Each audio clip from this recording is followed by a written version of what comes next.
All right.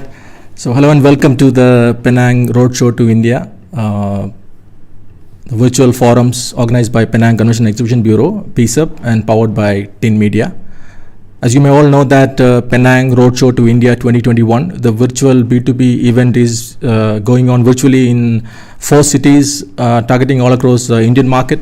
The virtual roadshow has been well received by the Indian travel trade for the effort and the proactiveness of PCEB to stay in touch with the industry players and update them about the situation in Penang as well as in Malaysia. And also the various support plans PCEB is offering to the business events community when the borders open. So those who would like to know more about this virtual event and if you like to participate as a trade visitor, please log into the website, which is penangroadshow.com.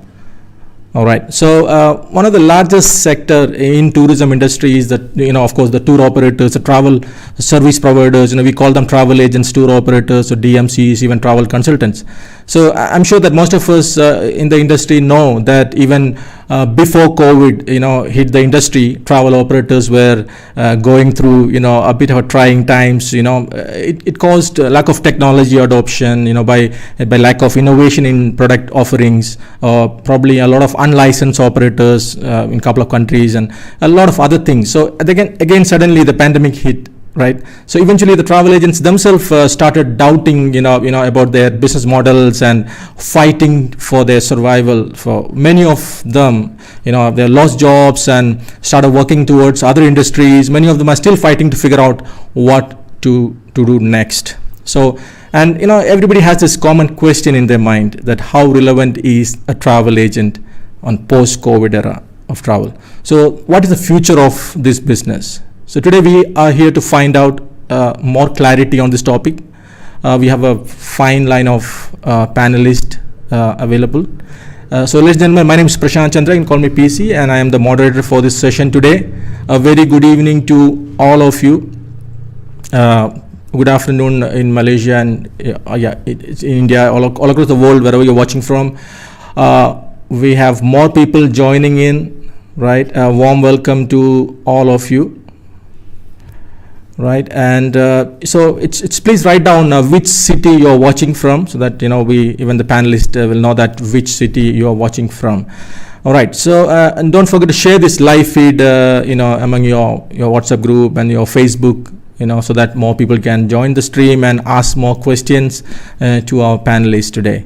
So it's a very interesting, set of panelists, as I said, we have, and we can expect a lot of interesting opinion and suggestions from them, experiencing, they have been in the industry for so long, and they've been in the driving seat of large travel organizations and seeing the industry going through so much. So I'm pretty sure that they have a lot to share with you all.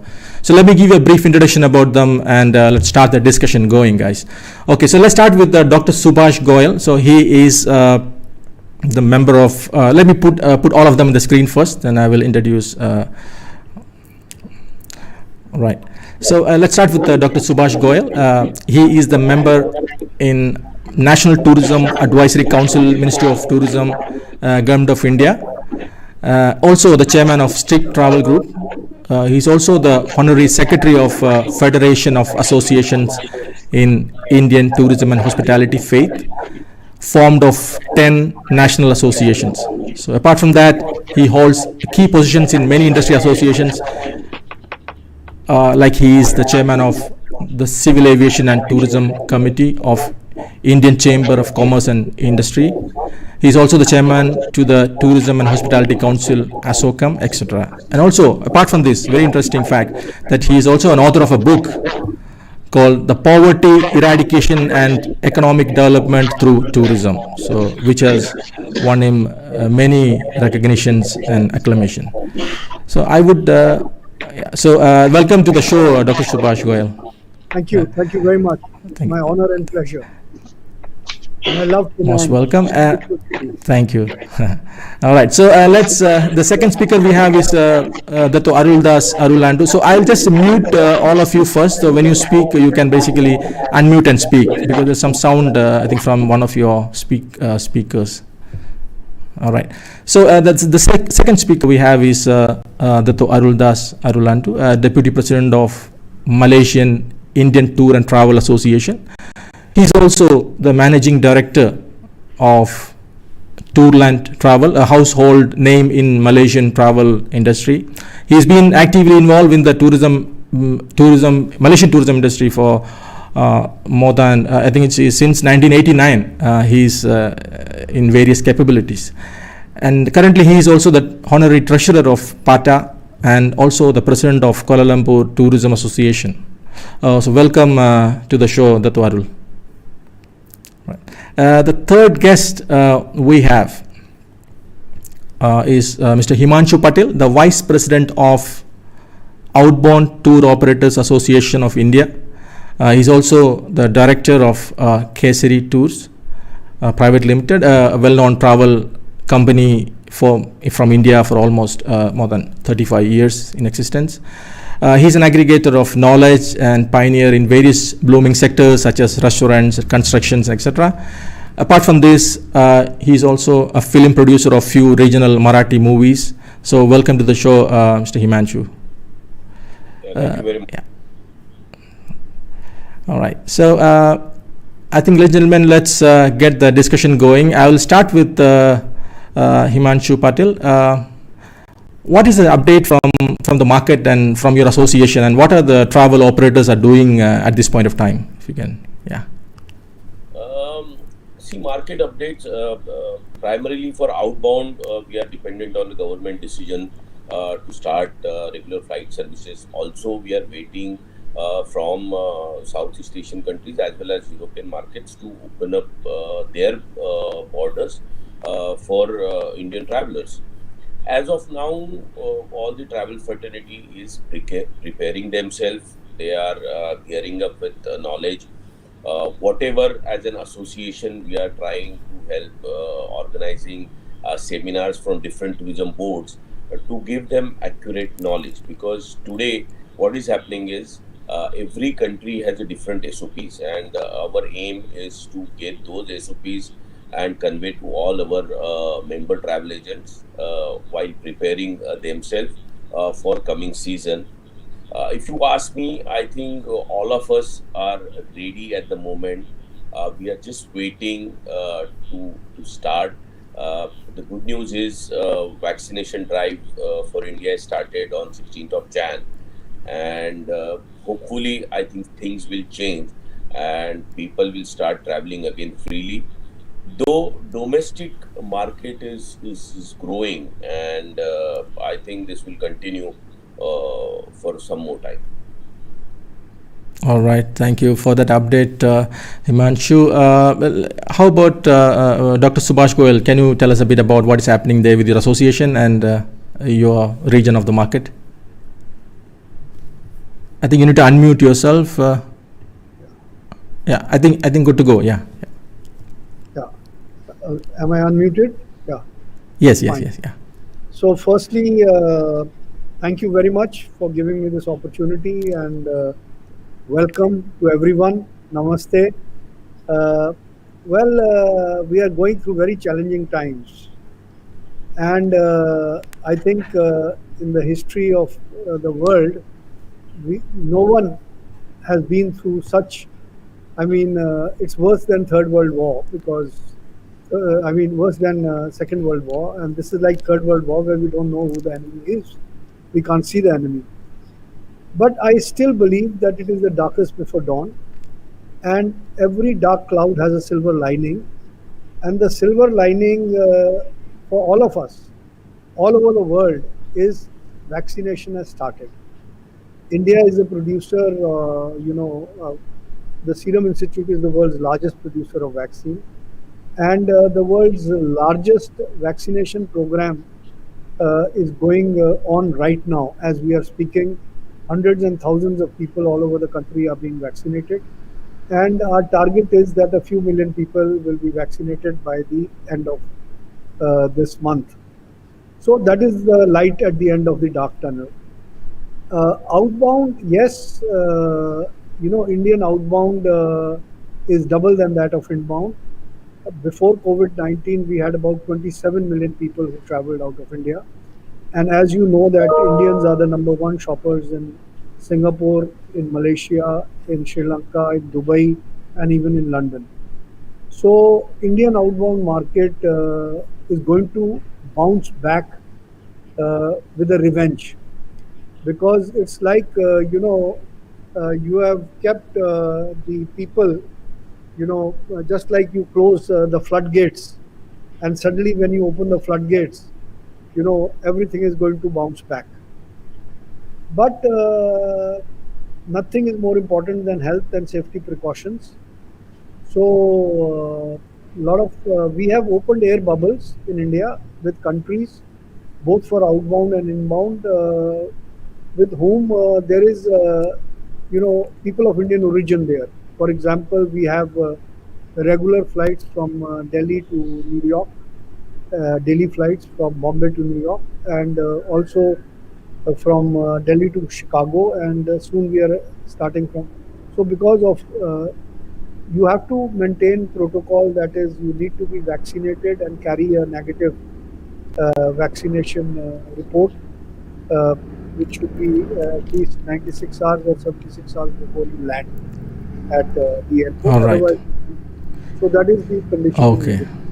So outbound is Malaysia is a very good destination. Penang is an excellent destination, and I remember, there's huge demand for Penang, and after Kuala Lumpur, I think it's the most popular destination. And so we hope that as soon as tourism revives, we will start sending our associations and our tour operators will get active. All right. Thank you so much for that update, Subhash. I think it's nice to know that the vaccination drive is going on, and it's going to cover most part of the India. So Dato Arul, what is that you need to update from this market from your association's point of view? You can just unmute. Yeah. You're not unmuted. Yeah. Okay, can you hear me now? Yeah, good. Yeah. Okay. Yeah. Okay. First of all, thanks, Prasanth, for inviting us here. Okay, I'm here with on behalf of our association, Malaysian Indian Travel Agent Association, MITA we call it. As far as business point of view, there's not much of information that we could give to the our members, as things are not, things that doesn't look very promising. And association, we are having a regular dialogue with the government agencies like Ministry of Tourism, Ministry of Finance, Tourism Malaysia, Central Bank. So we get some information from them. So we disseminate this information to our members. So how to survive during this period with whatever the facilities they have available. Plus, whatever information comes from other countries, what are the requirement of travel, that we will dump this information to the members. This is basically, at the moment we are doing is both outbound and inbound has been crippled. So there is no movement, nothing. Malaysian borders are closed until 31st of this March. So we can't predict anything. So at the moment that remains as the same. All right. Thank you so much. Yeah. I think thank you for that update. I think definitely, we have people from India, the agents from India is watching, and also I think it's good to get them the update on what is happening in Malaysia, so that they also have the information from both the sides. So, Himanshu, I would like to ask you, this is a very commonly asked question, and everyone has this in their mind, that how closer is the travel revival according to you, Himanshu? I think you need to unmute. Unmute yourself, Himanshu. Yeah, sorry. Yeah. That's better. To be honest, I don't have any clear answer for that. We were hoping, revival from 2021. Unfortunately, with the new UK strain, and there are a lot of panic between some European countries, and then, so things have changed, and I think the tourism revival has pushed another probably 3 months, according to me. The best part is, since the vaccination drive is started, we can still expect, but I'm looking at it not before May or June. This is what I see. I don't know.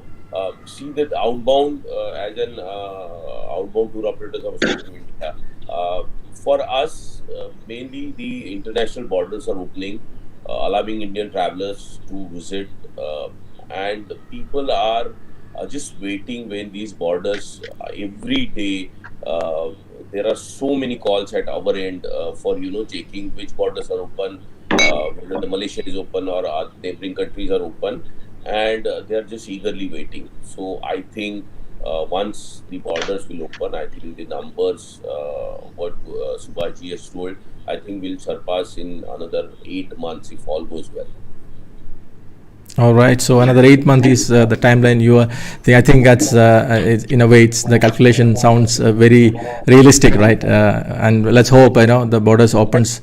Like a revenge tourism, what we call, the way during the Diwali we saw a lot of people were shopping because last 8-9 months at home, no outing, no new shopping. So people have shopped like anything during the Diwali time in India. The same way, people are just waiting for the opportunity to travel. And I think once it's open, I'm sure these numbers will surpass all numbers. All right, that's. I mean, it's a very new word to me. It's revenge tourism. I think it is a very positive word to speak of.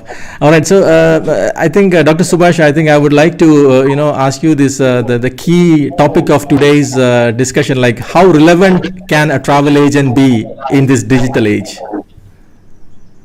See, I remember I was addressing one of the travel agents. I think it was Thai Congress in Agra. And people were saying when everything is going on the net and all online portals are going to take away the business, will the travel agent survive or not? And my answer at that time was, and it's the same as today, you see, all medicines are available on the net. All, treatment is available on the net. And everything, you can actually virtually treat yourself by going on Google and finding out the cure for various diseases. But still, one goes to a doctor. So just like the doctor will not, be over or finished, the travel agent and tour operator will never be over, because you see, man is basically a social animal, and he can get information on the net. He can see everything. He can visit the hotel on the net, and he can also get the view from the room of the hotel on his mobile phone. Everything can be done on the mobile. So my prediction is, and I'm sure Himanshu will also agree with me, that we are all specialists in our field, right? So just like people don't rely completely on the net, they will come back to the professional travel agent whom they trust and the tour operator whom they trust for their second opinion, right? So I don't think, but yes, you have to change. Only those travel agents and tour operators will survive who will adapt themselves to change, because rhinoceros used to be the most powerful mammal in the world. It could not adapt itself to change. It got extinct. So even big tour operators in India have got extinct because they did not change with the changing time. So the magic word is cut down your costs as much as possible and increase your investment on technology, because technology has become a tool. For example, this virtual meeting we are having right now, I'm the chairman of the India Tourism Mart, and we used to host, last year we hosted 250 travel agents from all over the world, and we gave them 5-star hotel. We also gave them the free tickets in India. But this year on 18th to 20th of February, we are doing it virtually, and our response for the virtual ITM is better than what it was. And the advantage is that instead of 250, we can go up to 500, we can go up to 1000, depending on how many exhibitors we have. So for a buyer-seller meet. So, I mean, and simply you have to go to indiatourismmart.in and register. So, see, it's so simple. So, I think the online meetings business will shift to the net, and a lot of travel agents are going into technology. In my company, also, we have started a technology department, and we are changing. We have to adapt, to change if we have to survive. And in our association also in FAITH, which is the Federation of Associations of Tourism and Hospitality, we have the Thai Travel Agents Association, the TAFI Travel Agents Federation, IATO Indian Association of Tour Operators, Adventure Tour Operators, Domestic Tour Operators, hoteliers, restaurant owners. So, all of us, now all our meetings are happening on Zoom. Before this COVID-19, I mean, I didn't know, I never used Zoom. We recently celebrated in Stick Travel's 47th anniversary, and we had all our staff on Zoom, and it was more cost effective and it was better. So Right. you will have to have a hybrid marketing model. You will have to use technology for promoting your products, for marketing your products, and you will have to have a brick and mortar setup. You, you may reduce the costs. You see, rather than elaborate, Right. downtown showroom, you can have a small office, but human interaction till the man, according to Maslow's hierarchy of needs, interaction is a basic need. After food, clothing, shelter, and sex, human interaction is a basic need, and travel. One has to see the planet on which one is born before one dies. So I think don't be disheartened, and all my viewers, all your viewers, I must tell them that yes, it is the darkest before dawn. This is the darkest period, but be prepared, as Himanshu pointed out. All our member associations, we are doing training programs, digital marketing programs for our members. We are doing a lot of cost cutting methods, and I think that's what all the associations should do. And recoup yourself and be prepared for the war ahead, because it's going to be a boom, and we have to Right. be prepared for that boom. No, All I right. would Thank you so much. I think, yeah. like to add something on Yes. this. The online will grow, as Subhaji rightly said, that technology will play definitely a bigger role. But at the same time, you have to understand one thing, as our Honorable Prime Minister has always said, go local. So you have to understand one thing in these times, your local travel agent, for example, if Kesri Tours is booking with Tourland in Malaysia, and something it's a medical emergency or during this time, we will be more helpful, as your local partner can always communicate with their DMC locally and get whatever will help. So I think this is the biggest advantage when we talk about, or when you compare about online and offline. I'm sure these offline travel agents are more handy for the customer. uh, he can reach to their travel agent in the midnight also. If he needs any changes, if he needs flexibility, he has to rely on him. So I'm sure country like India, another 20 years, if you provide a quality service to your customer, these local travel agents are going to survive and they are going to grow. How much ever competition will come from online, they will still remain. Only thing is, you have to cut down your cost, what Subhash has rightly said, and uh, proper use of technology. That will definitely help. I agree with All right. Thank Himanshu. you. Right.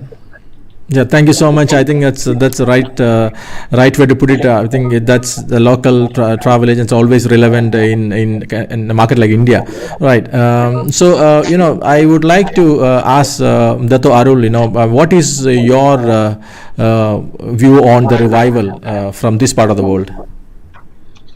Revival, I think, when we call about revival, I think we thought initially, when the thing came, 3 months will be over.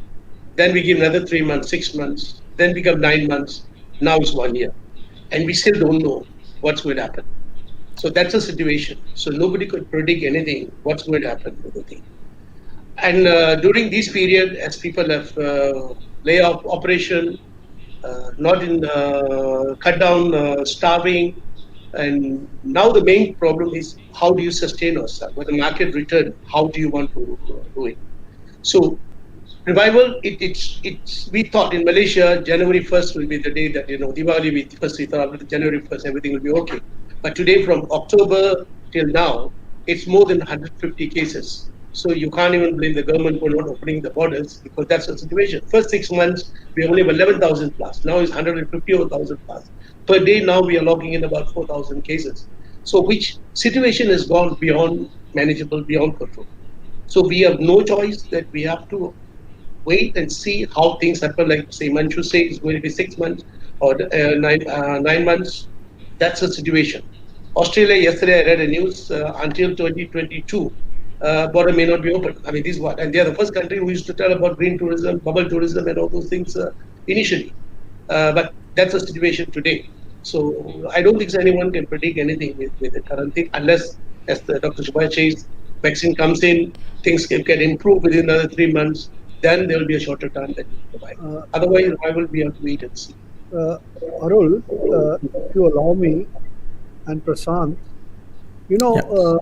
all governments have a lot of bureaucracy, and bureaucrats, there is no coordination between aviation, tourism, health, home.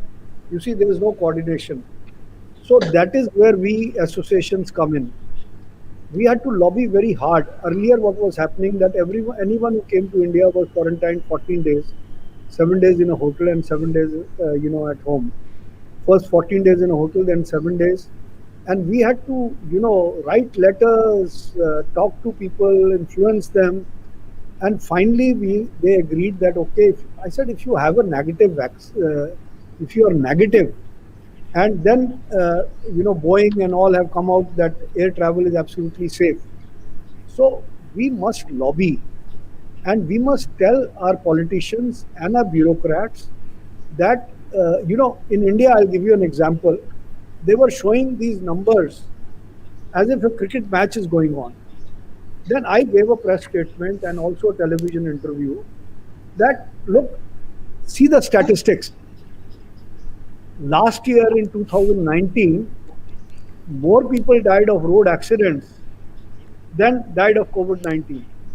You see, and the death rate numbers, because India is a huge population, 1.3 billion.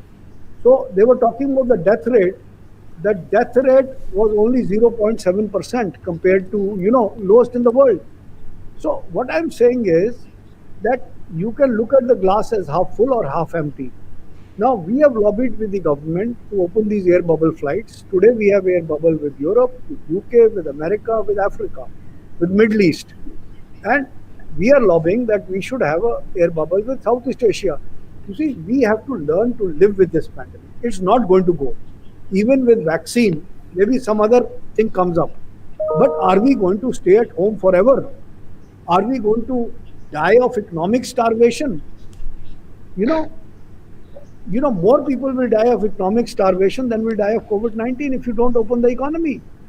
You see, so we need to tell our governments forcefully, with lobbying, with one voice, the hoteliers, the tour operators, the travel agents, the tourist transporters, the boutique shop owners, we all have to get together and call a press conference, create public opinion that, okay, yes, like in Singapore, mask is compulsory, right?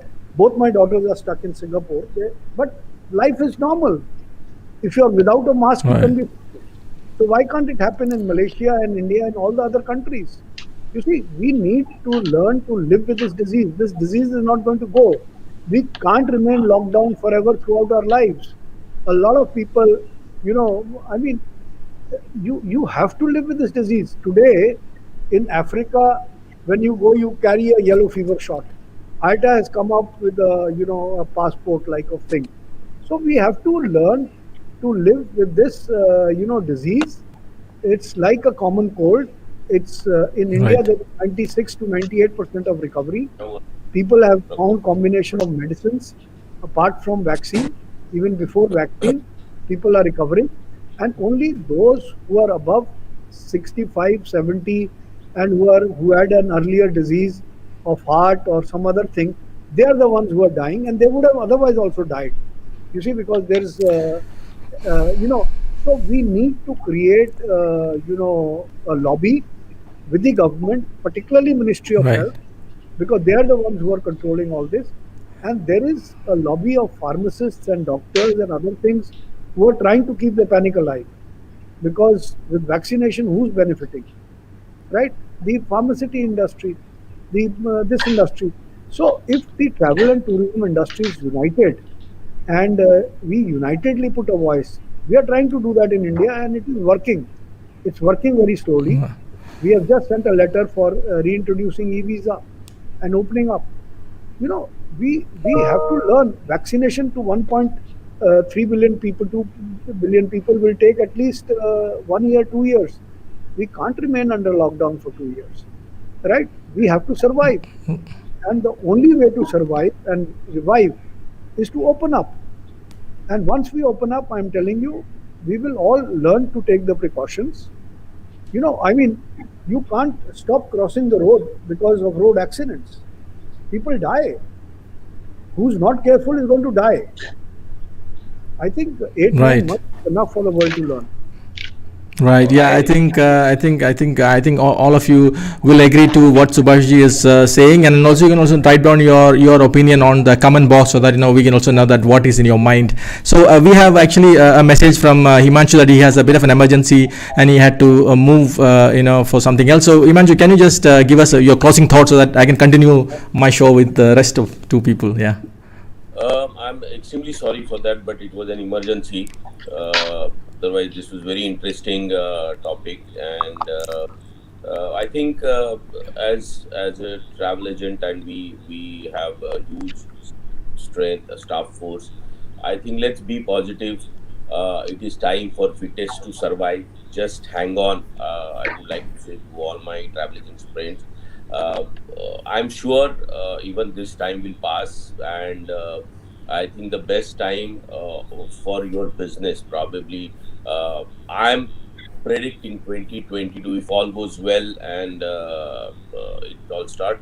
2022 is going to rock like anything. Whatever your past numbers, every travel agent is going to surpass. You have to send back people that I'm completely sold out.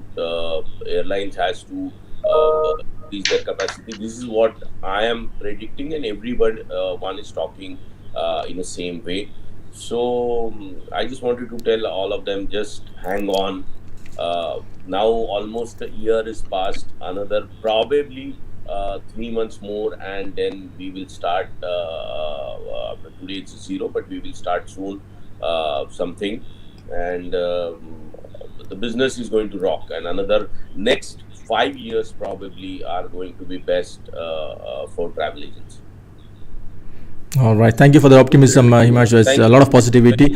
Thank you so much, and I will see you around. Thanks, Himanshu. Thanks. Thank you, Himanshu.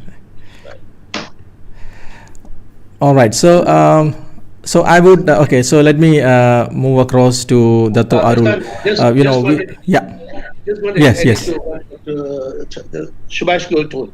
I think Malaysia also, we are private, the NGOs are getting together. In fact, the domestic travel was also banned in Malaysia. And Malaysia, the NGOs got together and put up a resolution, meet up with the Ministry of Tourism, everything with the pressure. I think the government, finally, the Ministry of Health, has agreed to open up the domestic travel. Closed at the moment because the cases increase, they close, but they close up until last week it was open. So that's the thing that the NGOs are doing a little bit, but the international borders are still closed. But domestic, we have, with the pressure from the NGOs and the Ministry of Tourism, we managed to open up the domestic travel. All right.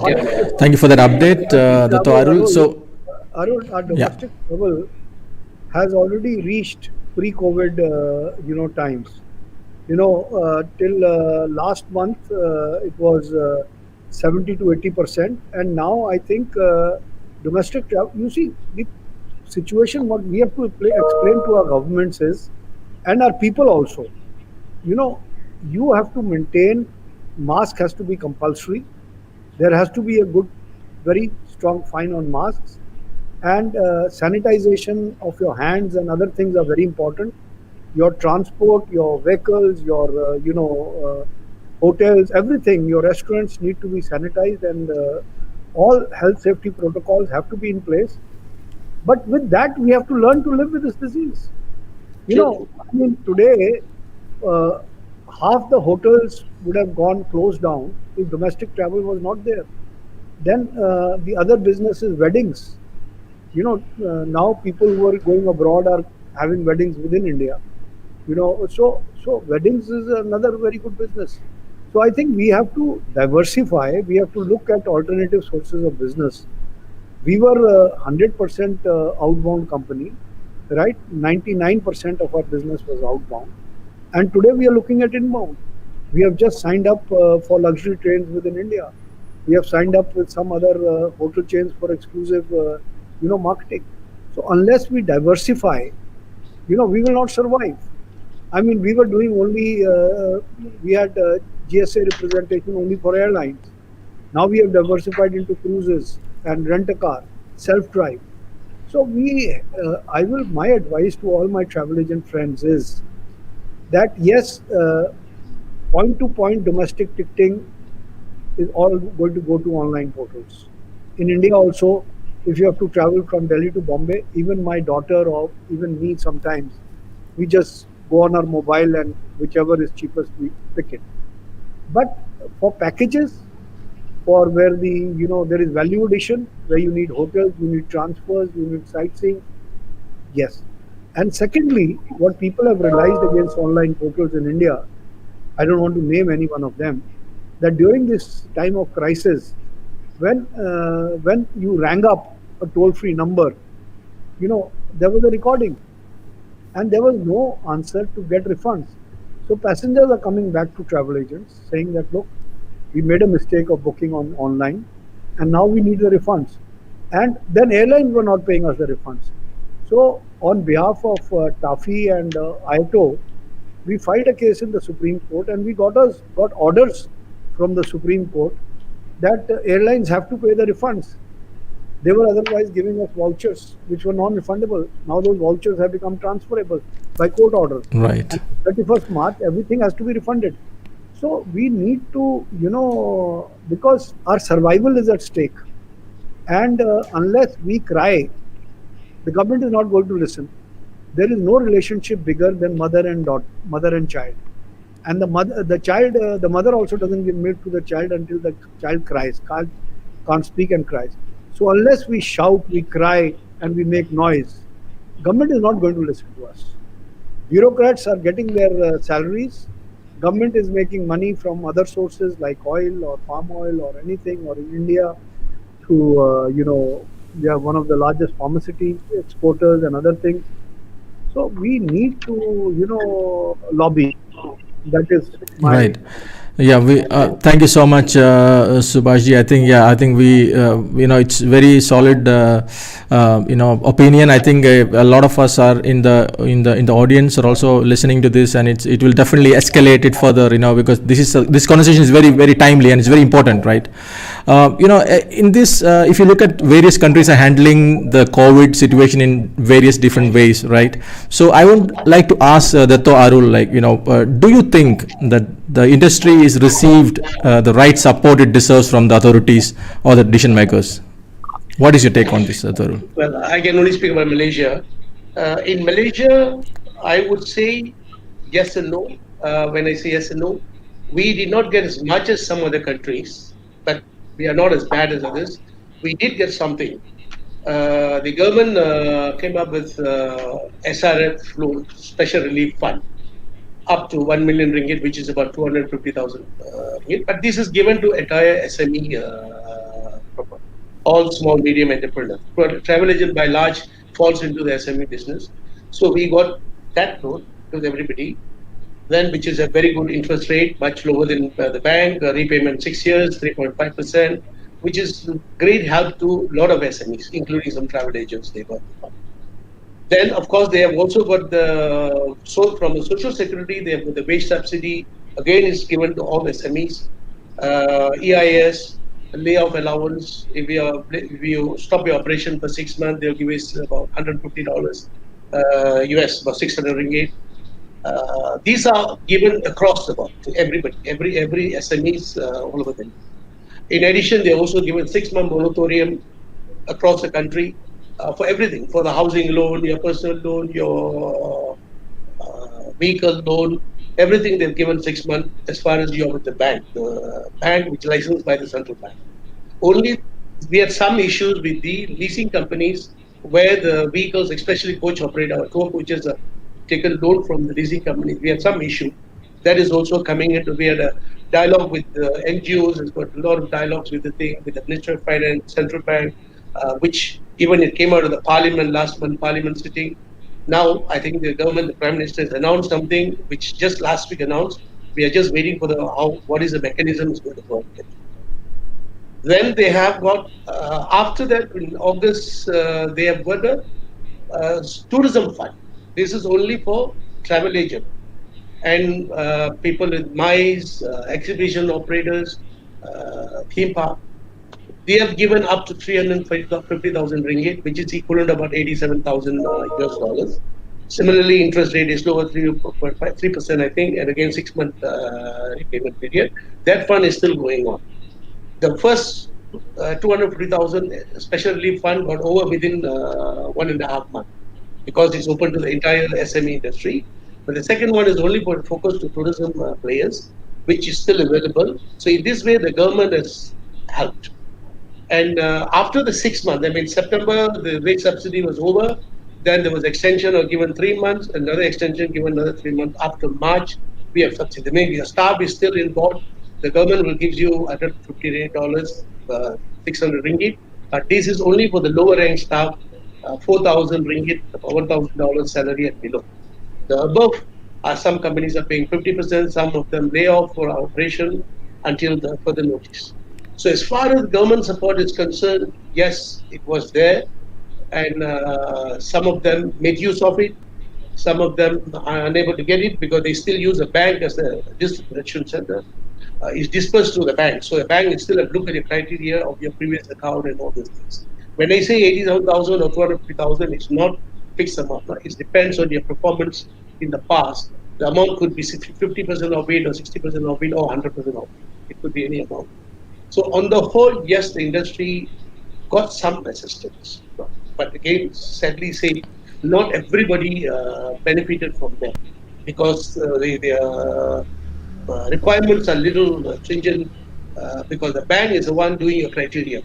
So if the bank feel that your criteria, you have not reached the criteria, then you are not eligible for the loan. But special interest rate, payment eligibility is given. All right, so thanks for that update.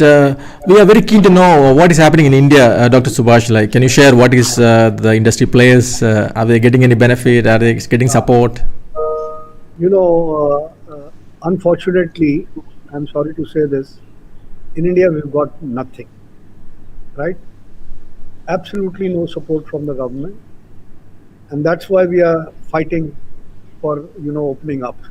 Because we call it Atam Nirbhar, self-reliant, right? So we all have to be self-reliant. A few million people have lost their jobs. Some companies have closed down. It's a serious issue. What we got on the SME sector was, a 3 months moratorium and 20% of, what you have borrowed earlier. Then I think it went up to 50%. But if you have not borrowed earlier from the bank, right, you were a good company, you didn't need funds, then you can't go to the bank. And then after 3 months, the bank wanted to charge a compound interest. So that moratorium was meaningless. So we fought for that and we are still fighting. And we will never give up. We'll continue fighting. And I think, Arul Das, because your government has given you so much, you are happy being under lockdown condition because you people can survive. Here, but some states, I must say, because, in India is so large, You see, we can't.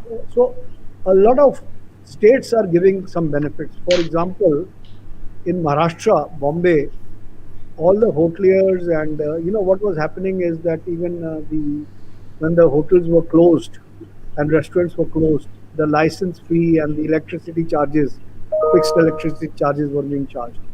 So that exemption Maharashtra state has given, and a lot of other exemptions have been given. By state, Kerala state has given some exemptions, and now we are lobbying with the state chief ministers so that the state chief ministers give the travel agents and tour operators, some benefit. But All right. unfortunately, in India, it has not happened, and I'm sorry to say that, but and that is why but we've been helped by the government of domestic tourism, because if domestic tourism had not started, and then I think more than 50% people would have gone bankrupt. So, and a lot of hotels would have closed down. So, domestic tourism, I think in Malaysia, regional tourism should start. There should be a air corridor, between Thailand, Malaysia, Singapore, Cambodia, Brunei, these three, four countries. And you must make, ASEAN. You have your ASEANTA Travel Agents Association. You must say that people who are negative and they are following certain protocols, you retest them when they arrive at the airport. And if they are positive, you quarantine them for 14 days, 20 days, whatever you want. But if they are again negative and you follow protocols, then they should be allowed to travel and do what they want to. But without masks in India, what happened is during Diwali, all the bazaars were choked with people without masks, and that led to a spurt of this. But still, we didn't change our, system, and the pressure on the economy is so much that and we contribute a lot to foreign exchange earning. We contribute, you know, we are providing about 75 million jobs in India: the travel, tourism, hospitality, transport, hotels, restaurants, and the airline industry. 75 million jobs, and about 50 million would have gone bankrupt if but still I think we have lost about 20-25 million people have lost their jobs, which is very unfortunate. All right. Yeah, I think rightly said, Dr. Subhash. I think many countries are handling it in different ways, and I think what you mentioned is the domestic tourism is already recovered. So that is like a fantastic news. It's so quick and such a huge market is recovered. So definitely that's something very positive to look forward for. So Dr. Arul, I would like to ask you this, what do you think about the relevance of a travel agent in a digital age like this, especially after this corona, and then But actually, digitalization, it's even before Corona. We're already facing it. All the tour operators, I think they go back, they will start complaining for last 5 years, 8 years. They're already complaining. Passengers Yeah. go checking the rates on the online. They'll come and tell you the rates. I think you cannot run away with the digitalization, which will be there. It is already there, and COVID-19 is not going to change anything. As one earlier on we were talking about, they don't get refund from online bookings. Those kind of things will make, because people also have very short memories. Generally, we notice people forget things very fast. After COVID, they forget about the problem what they face. So it will be there. You cannot say that digitalization won't be there, or this problem is going to take away digitalization. It will be there. In fact, it will be even more maybe. But again, what Mr. Himanshu was telling, the traditional traveler who like to travel, country like Indian subcontinent, will always look at it when they are abroad. They would like to make a call and argue or quarrel or find out more details.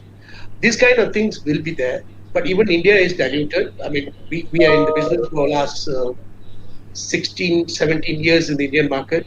I can see the drop on their 5G arrivals, but the series and the other MICE market will be still there. So we have to capitalize on what we have, as what Mr. Subhash said, that we have to invest on digitalization, create another element of business model, which digitalization should come in, without forgetting our current traditional way of doing business. So we evaluate as the path grow, as we see which is the direction, which road takes you the furthest, then you put your egg into that part of it. And to me, I would never say that if you close your entire traditional way and go into digitalization, there are also many people gone in digitalization also got burst because the investment there is not cheap, it's very heavy. So both has to run, to me, parallelly now at the moment. Let's look at it. What is the destination? When you go to the destination, what you take there? That's what I feel. The travel agents already, some of them already doing it. I think Mr. Subhash is his company already doing it, and even Malaysia, a lot of companies are doing it. So that will be the future. It cannot be say that it cannot. Like in our association, we are doing a digitalization course, training course for our staff, our members' staff, to look at things. How do you digitalize your profession, your packages? How do you want to sell? Because some of our members, they have no idea of how to sell. They get very frightened of digitalization. They book from another portal. So whether what we can do, that we are trying to do a training course with the subsidy from the government, social security, and we are trying to do for our staff or members, which is supposed to happen this month, which because of this MCO we have postponed the next month. So these are things most of the tourism NGOs also doing for their various members. All right, thank you so much for that sharing. I think those tourism players who are watching from Malaysia, they always can get in touch with Dato' Arul for maybe part of his association to explore more opportunities, which is what his association gives. So, Dr. Subhash, I would a lot of us are actually looking forward to move ahead with what sort of, how do the business will move, what are the strategies they should learn and all that. So a lot of questions we keep on receiving. So would you like to share some of those business models or some of the strategies which you think will work when the borders open? No, I think what Dato' Arul has said is 100% correct. You see, you have to have a product mix. You have to have, you have to use technology as a marketing tool, as an information gathering. You see, because information is power, right? The domestic business in India also has gone online, right? So you have to come up with some online system also, because things are changing. You see, you cannot just depend, but at the same time, to say that the travel agent will not survive is wrong, right? I am 100% confident that just like online medical service is there, online consultancy has started in India. I mean, government is doing few good things, that there is an online line, and it's an app, and anyone from anywhere in India can ring up and they can video their disease, and they will immediately be connected through artificial intelligence with the best doctor available on that particular subject, and that's absolutely free of cost. So I mean, so technology is there, it's replacing even the doctors, but will the doctors survive? Yes. If the doctors will survive, so will the travel agents and tour operators will survive. And so will the lawyers, so will all the service providers. You see, you can file your income tax returns online, you can get all online assessment done. But will the chartered accountant survive? Yes, he'll be there, because you see, they have a role to play. I think everyone, if you're providing, the challenge is that you cannot, make a fool of the customer, because the customer knows now, because of internet and because of his mobile phone, probably more about the destination than you do. And many a time people come to us, we are a 100% B2B travel company, right? Since we have more than 10, 11 international airlines, so we don't deal with the customer directly. But we have downtown offices, people walk into our office and they say, look, your travel agent, he's giving this thing more expensive than the online portal. So why are you giving it expensive? I said, look, we don't want you to buy from us. You buy from the travel agent or buy online. Choice is yours. But online, if you buy, there is no service guarantee. I'll give you an example, my personal example. I mean, it was 5, 6 years back. Me and my wife, we went to, we went to London. We wanted a hotel, you know, near Oxford Street because we wanted to do shopping. And they showed a beautiful picture of the hotel and this, that, and all. And when we went, it was in a lane on Oxford Street, and it was a dingy place. So we didn't stay in that hotel. We kept the taxi waiting, and we went to another five-star hotel, which was so physically we paid more. If we had booked that hotel online, or even through my own travel company, I would have got it 20-25% cheaper. But we had no choice. So many a times on online people get cheated, or they don't get cheated. They don't understand. But when you are dealing with one-to-one with a travel agent and tour operator whom you can trust, right? Then the thing is totally different. So I think we will have to invest on technology, and we will have to use technology for our accounting, for our back office, for our cost cutting, for our training. But ultimately, we will need, we will need.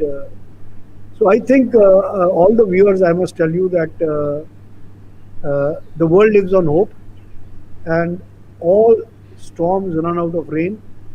And I'm sure now, even COVID-19 has run out of rain, and the vaccination and the decline in the cases and all this is a positive sign.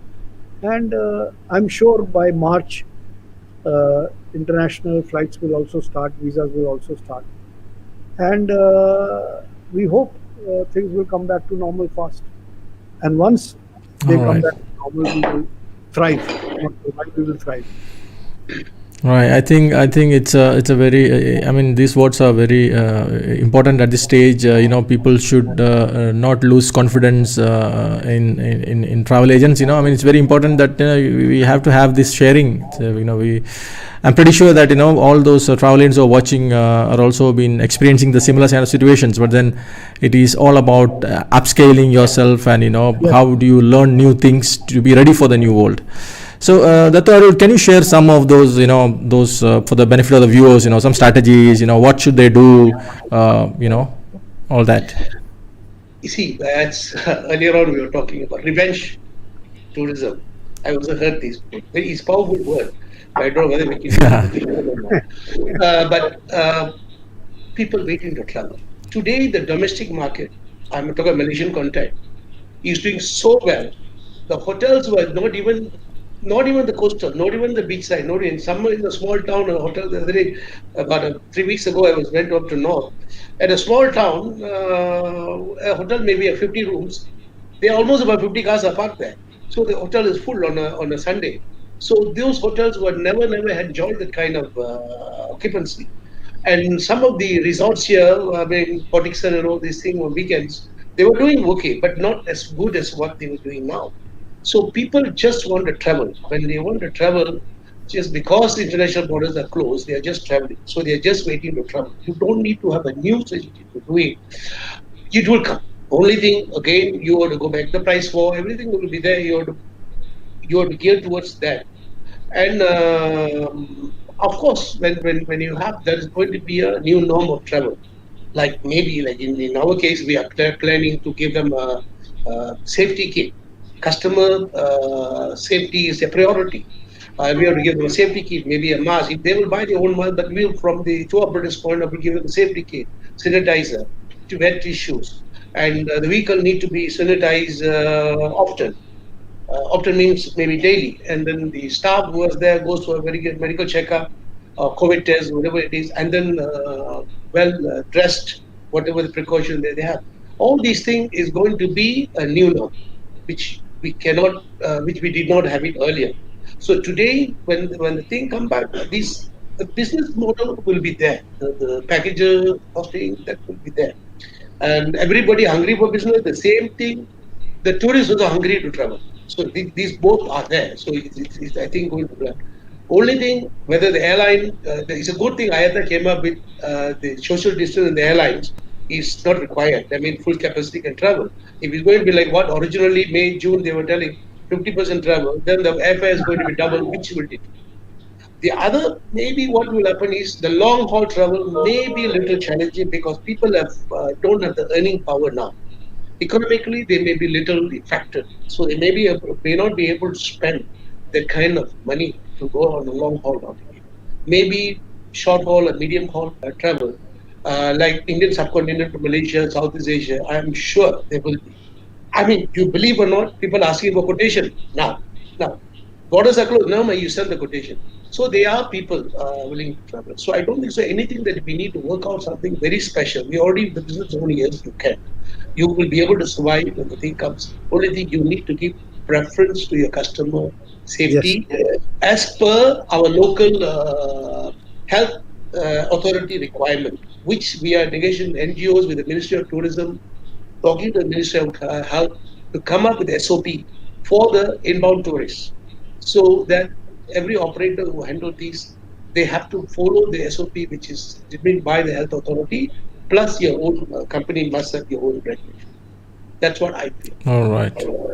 Thank you so much for that sharing, Datto Arul. I think, we even had a couple of other sharing sessions previously, and what we could realize that India is pretty much ready to travel out already, especially, they have this vaccination drive. I think everyone is just feeling normal. Even I've been told that there are people are even not even wearing mask and all that. They are just feeling, as normal already.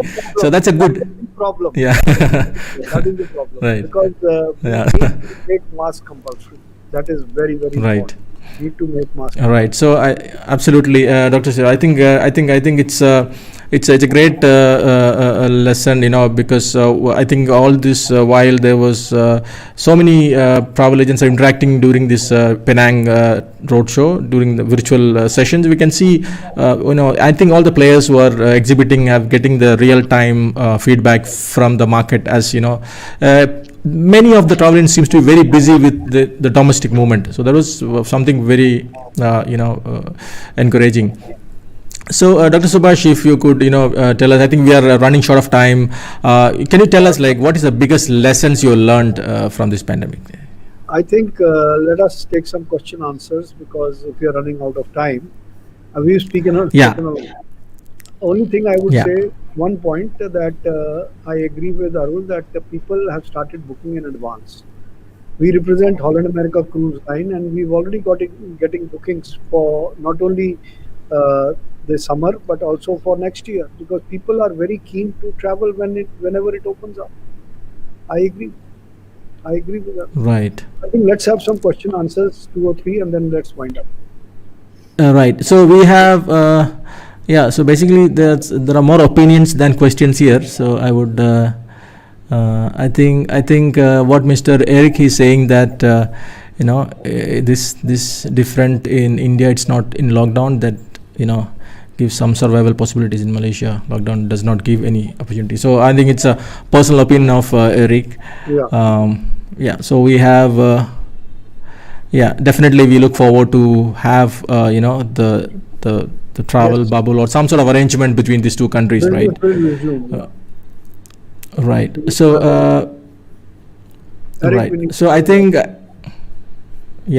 so please, all those who are watching, if you have any question for the panelist, please type it down, specifically your question, so that we can get the answers from them, right? So we can't find much of questions, but a lot of people are opinionating about what is the situation towards them. I think this is a very interesting point, what Zahira is saying. So he says that she says that we need to take tourism from the point of view of the impact on supply chain, the electricity, the food produce, and everything. Like tourism impacts into various levels, not really just tourism and travel. So what is your take on this, Dr. Subhash? No, tourism has a multiplier effect on the economy. That is what I have written on my book, Poverty Eradication and Economic Development Through Tourism, on which I got a doctorate. That, tourism helps the poorest of the poor. In the remotest hilly areas, in villages, in rural areas, in coastal areas, it helps the fisherman, it helps the pony driver, it helps the vendor who's selling on the beach, so tourism is not a luxury activity. This I wrote this book only with this thing in mind, to tell the government. I sent it free of cost to all the members of parliament and all the bureaucrats, that it helps the poorest of the poor. And if you have to eradicate poverty from a country and create millions of jobs, then this is the only industry which has the best return on investment. And I quoted statistics in that. So I agree that it has the largest multiplier effect, on the Right. on the economy. Right, and there is, one Masuri says that, if we are late in opening our borders, will the travel season will pass by and then they will, start traveling to other places. Yes, So how do you? I agree Yeah. with it totally, and that is why you have to, very strongly take it up with your government, particularly Ministry of Health, like we did, because unless you take it up, nothing is going to happen. So what is your take on this, Dato' Arul? Yeah. No, I think this goes to country to country. I mean, it's very difficult to say. As I said, from Malaysia, I think this whoever put in is Malaysian, I believe. I think in the NGOs here has taken that steps. It is not that the NGOs has not taken the steps. They have been talking to the thing, but sometimes the government prioritize things, which is because of the public and general citizens. So they have their priorities to set up the thing. We have brought it up several times. As I mentioned earlier, the domestic tourism was open basically with the pressure from the NGOs and the Ministry of Tourism, which is brought up. Otherwise, until early part of somewhere around June, July, it was still not open. So it was the pressure that come. But right now, okay, Malaysia is going through another wave, which the numbers, I think every Malaysian will agree, the numbers, I think for our population, 4,000 is huge number. So because of that, there is a lockdown at the moment for last 2 weeks. Let's see what will happen next week. So just like take a case of Thailand. Thailand used to open the thing and everything is open, you come here. What happened when middle of December, when there were a few cases and 500 cases, they closed all the department stores and shopping mall until 31st December. So season can come and go. We already lost many seasons. So let's not grip on it. Season, opportunities always must be there. Everybody is going through very difficult period. But as I say, it all depends on the prioritize, how the government want to prioritize the thing. The green tourism or bubble tourism, which is supposed to, we were talking in September and October, I think we were talking about Thailand, Vietnam, and Singapore. But then it did not take place. When the numbers started increasing, everybody closed their own borders. Everybody did not encourage those things. So it is there. It's not that the government is not looking at it, or Ministry of Tourism in Malaysia is not looking at it, or Tourism Malaysia is not looking at it. They are also working on it with this. Regularly we're having dialogue, so we know what is the sentiment of it. Right. Dr. Subhash. So, what do you want to share on this topic, basically? I think we've covered all the points. I think I agree with Arul that government has its priorities, and we are not saying that they should not have priorities. Yes, those sectors, the poor people, they deserve more than us. But at the same time, we must tell the government that we are also helping the poorest of the poor, right? So that tourism becomes the number one priority for the government. That is how you have to make them see that this is not going to just help five-star hotels or this. It is going to help the man who's supplying vegetables or eggs or meat to that hotel. It is going to help the man who cleans the laundry, who polishes the boots. Is going to help the taxi driver who's standing outside the hotel. It's going to help all those people, the rickshaw pullers, the hawkers. So I think you have to make them realize. I'm not saying you go on a protest or a demonstration or anything, but the people who are in the health ministry particularly. Tourism ministry people in India and everywhere understand, right? They are well educated. But unfortunately, this lockdown is controlled by the Ministry of Health and the Ministry of Home in most of the countries. So those are the people, those bureaucrats and those politicians need to be educated about this. And the media has to be educated. So when the media starts writing that more people will die of economic starvation than will die of COVID-19, what are they trying to protect? They're trying to protect the lives. But if people die of economic starvation, I mean, if government is giving you money, then you don't open up. It's all right. You are in luxury. You're getting money without working. But I think that is now how economy should work, because ultimately government will also run out of money if there are no taxes.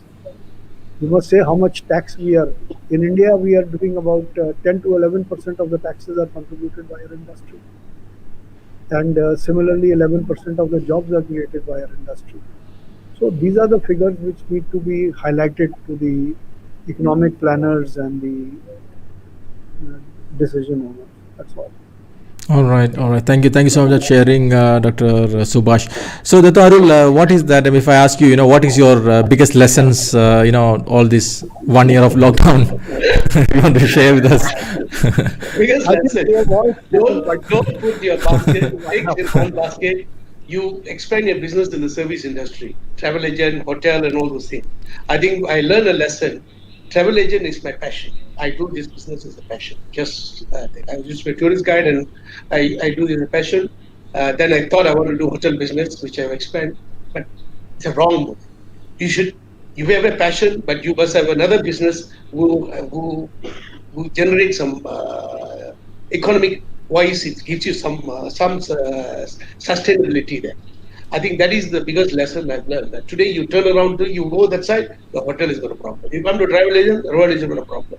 So we have not gone into other things, and we have not learned other things. That is the biggest thing. I think I'm talking about my personal view. That I've not learned other things. I don't know anything. Today you want to start something, what to start? Think twice. All over again, I have to start again. Or my COVID will finish, I'll come back soon, another 1 or 2 months, 3 months. That's what is happening. Mr. Goyal, Malaysia, yes, is given some fund. Not as what you think that we are very comfortable. 4,000 ringgit salary and above, we don't get any assistance. And when you put a layoff of staff, that is still got a labor law, it still follows the common labor law. So it is only a helping hand the government is given. It does not mean that we close office and then we just get the funds. It's not that. 600 ringgit is very nominal sum when you lay off staff again. So the biggest lesson, if you tell me, it's to concentrate on one business. That is one of the biggest lessons that I have learned. The other thing is, I think we also have to learn ourselves not to give this in general a credit business. So the business model in future may change these things. But today we don't know. I mean, we give credit in a good faith, very good company. They pay on time, everything. But when problem comes, they're all in the problem. So this is something I think we not here. Just generally everybody, just a thought for everybody that we should not be allowing. They shouldn't be doing business with your money. So giving highway credit also is an issue. Today that's where a lot of them start. They have the money in the paper, but they don't have money in the bank. That's the situation. Thank you. All right. Yes, I think we are moving towards the end of our session. I think we really learned a lot from both of you. I think you had a lot of knowledge and sharing from all these years of experience of what is going through in this business.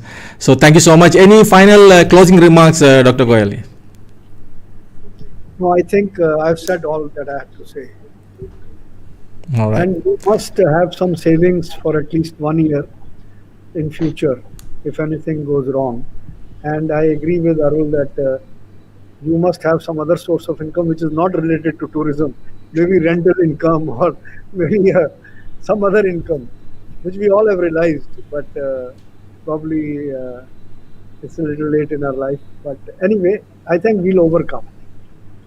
I believe in a lot of confidence and hope, and You have confidence in yourself, and we shall overcome. Thank you so much, Dr. Subhash. I think we have been so blessed to have you. Thanks for taking time us to share and getting us the update of what is happening in Indian market. I'm sure everyone of here is very keen, and India has been a very primary, largest market for a Malaysian tour operator to target. So thank you so much. Register on indiatourismmart.in. 18 to 20. All right. Date is the 30th of this month, end of January. So we have only 10 days, 10 days left for people to register. Okay. All right, sure. We will share the link later so that they can also get the reference of your event. So thank you so much, Dr. Subhash, and we'll see you again. Thank you so much. Thank you. Yes, Dr. Arul, so any closing remark? Well, closing remarks, I think we have said a lot, but I personally stay very positive. Those people that I know, I always tell them stay positive. I know we are going through a difficult period. Manage with what we have. Now the key word is sustain ourselves. How do you sustain ourselves? Even for the vehicles, we get some money, we are doing something, or some saving, something we are doing. Our vehicles are about, or just parked there, doing nothing. We can't even dispose them. There's no value to it so much. At the moment, there's no takers. So we have to sustain. Basically, keep the office, keep with a handful of staff. We have sustained. I think things will come much better. I hope. I'm looking at every time I give 3 months. So this time I may give 6 months. So things should come back and we will rock. Okay. I'm very confident from the way I'm looking at the domestic market, people traveling, the international market will certainly come back. Thank you. Thank you so much for that positivity. So all those who are watching, if you want to reach up to Dr. Arul, you can always send us a message. We will make sure that message reaches him. So he still be connected, here. So thank you so much, Dr. Arul, and thank you for taking time out to be a part of this show. Thank you so much. I'll see you soon. Thanks. Thank you. Thank you. So also, guys, I think we are coming towards the end of the session. I believe the session was informative to all of you. Hope it has helped you to keep the positivity and the hope for a better tomorrow. So please keep posting if any questions, because this is a platform, we can also answer your question. Even if we are after the show, there are so many people going to rewatch this and reshare this with their own network. So ladies and gentlemen, tomorrow we have this Penang Roadshow virtual B2B will be live in Delhi, covering the North Zone. So I hope many of you must have already registered. If you think you still want to be a trade visitor, you can log into the website penangroadshow.com. And looking forward to see you again. We have another forum coming up day after tomorrow about film tourism and destination wedding, destination weddings. So we have prominent people from the industry is on board for that show. So we'll see you again, and thank you so much for taking time out to join this wonderful discussion. And thank you so much, and see you.